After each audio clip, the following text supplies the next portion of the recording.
A black man is handcuffed on a quiet southern street, his arrest driven by prejudice.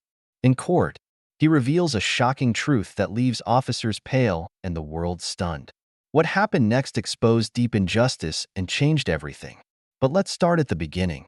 The streets of the small Georgian town buzzed with life as midday shoppers strolled past boutiques and cafes, the air filled with the hum of conversation and the occasional honk of a car horn. Among the crowd, Malcolm Hayes stepped out of a quaint corner cafe, his tailored charcoal suit impeccable, his polished shoes clicking against the sidewalk. He clutched a leather folder tightly, its contents vital to his work, a career he had spent decades building. At a glance, Malcolm exuded success and confidence. Yet his calm demeanor masked an awareness of the weight his presence carried in a town where old prejudices still lingered. Across the street, officers Greg Tanner and Eric Mills stood near their patrol car. Greg, tall and broad-shouldered with a sharp jawline, watched Malcolm intently. His partner, Eric, younger and visibly less sure of himself, followed Greg's gaze. Suspicious behavior, Greg muttered, nodding toward Malcolm. Without waiting for a response, he adjusted his belt and started across the street. Eric hesitated, then followed. Malcolm noticed the officers approaching, but kept his stride steady. When they stopped him, his expression remained composed. "Good afternoon, officers," he said politely, though the tight grip on his folder betrayed his unease. The questions came quickly, Greg's tone edged with suspicion. "What are you doing here? Can we see some ID?" Malcolm handed over his license, maintaining his calm as Eric examined it briefly. "This doesn't look right," Greg said, his eyes narrowing. Without waiting for clarification, he added, "Fake ID." Malcolm frowned, his voice measured. "I assure you my ID is valid. Perhaps there's a misunderstanding." His attempt at reasoning seemed only to inflame Greg's hostility.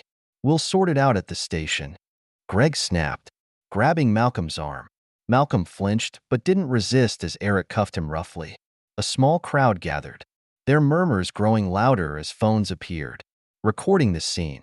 Malcolm locked eyes with a young woman filming nearby, his face a mixture of resolve and frustration. Forced into the squad car, Malcolm sat rigidly, his calm facade barely concealing the storm brewing within. The precinct was a stark, unwelcoming place, its sterile white walls adorned with peeling posters about procedures and rights that often went ignored. Malcolm Hayes, still in his tailored suit but now slightly disheveled, stood at the processing desk under the harsh glare of fluorescent lights. The desk officer took his belongings with little care, tossing Malcolm's wallet, watch, and phone into a plastic evidence bag. Each movement seemed designed to strip away any semblance of dignity. Nearby, Greg Tanner leaned against the counter, arms crossed, a smirk tugging at his lips. "You know, these types always think they're smarter than everyone else," he said loudly enough for Malcolm to hear. Eric Mills chuckled nervously, his laughter tinged with discomfort but offering no objection. "Yeah, bet he thought we'd just let him walk away," Eric added, his words laced with thinly veiled prejudice. Malcolm met their words with steely calm. "I'd like to speak to my lawyer now," he said, his voice steady but firm. His request was met with mock surprise from Greg. "A lawyer? Sure, we'll get right on that," Greg said sarcastically, making no effort to follow through. Malcolm waited, his silence a quiet act of defiance, though his patience was tested as minutes turned to hours with no action. The interrogation room was a small, oppressive space with a single table and two metal chairs bolted to the floor. Greg leaned in close, his voice dripping with condescension. "So, what were you planning to do with those papers? Huh, sell them on the street? Or maybe pass them off to some buddies?" "I was doing my job," Malcolm replied, his tone measured and controlled. His unwavering composure seemed to irritate Greg further. Suddenly, muffled vibrations came from the evidence locker. Malcolm's phone was buzzing incessantly, and the station began to hum with whispers. Officers gathered in clusters, their eyes darting toward their screens. Videos of Malcolm's arrest had gone viral, and public outrage was spreading fast. Despite the growing tension in the station, Malcolm was placed in a holding cell, left to sit on a cold metal bench. He stared straight ahead, his expression unflinching, knowing all too well what awaited him in a justice system built to fail people like him. The next morning, sunlight filtered through the grand windows of the county courthouse, illuminating a courtroom buzzing with tension. Every seat was filled, a mix of curious onlookers, reporters scribbling furiously in their notebooks, and members of the community eager to witness what had become a high-profile case. Cameras flashed as Greg Tanner and Eric Mills entered, their faces set in smug confidence, dressed in freshly pressed uniforms. They nodded to their lawyer, who reassured them this was a clear-cut case of by-the-book policing. At the defendant's table, Malcolm Hayes sat with an air of quiet composure. His tailored suit was immaculate once more, his shoulders squared, his expression unreadable. Beside him sat Angela Morgan, a sharp and determined black attorney whose reputation for dismantling unjust cases had made her a rising star in legal circles. She whispered to Malcolm briefly, then stood, her heels clicking with precision as she approached the judge. "Your Honor," Angela began, her voice clear and commanding. "I would like to enter into evidence a video that has drawn national attention in the past 24 hours. She clicked a remote, and the courtroom fell silent as the viral footage of Malcolm's arrest played on a screen. Gasps rippled through the audience as the officer's aggressive actions and condescending remarks were laid bare. The prosecutor stammered, attempting to justify the officer's behavior, but his words faltered under the weight of the damning evidence. Angela methodically dismantled every weak argument, her tone cutting but professional. Then Malcolm took the stand. The room grew even quieter, the air heavy with anticipation. He spoke with a calm yet firm voice that carried authority. "My name is Malcolm Hayes," he began, his eyes sweeping over the courtroom. "I am an appellate court judge for the state of Georgia." Gasps erupted, and murmurs filled the room. Greg's smirk vanished, his face draining of color, while Eric nervously fumbled with his notes. Malcolm continued, revealing that the documents in his possession were part of a judicial reform proposal targeting systemic misconduct in law enforcement, a revelation that underscored the irony of his arrest.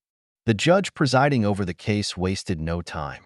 "Mr. Hayes, you are free to go," he declared firmly, adding, "This court will launch an immediate inquiry into the actions of Officers Tanner and Mills."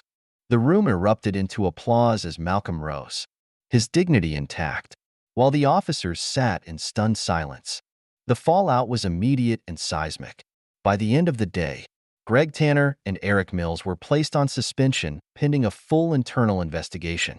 News outlets across the country plastered their faces on headlines, labeling them symbols of racial profiling and systemic abuse of power.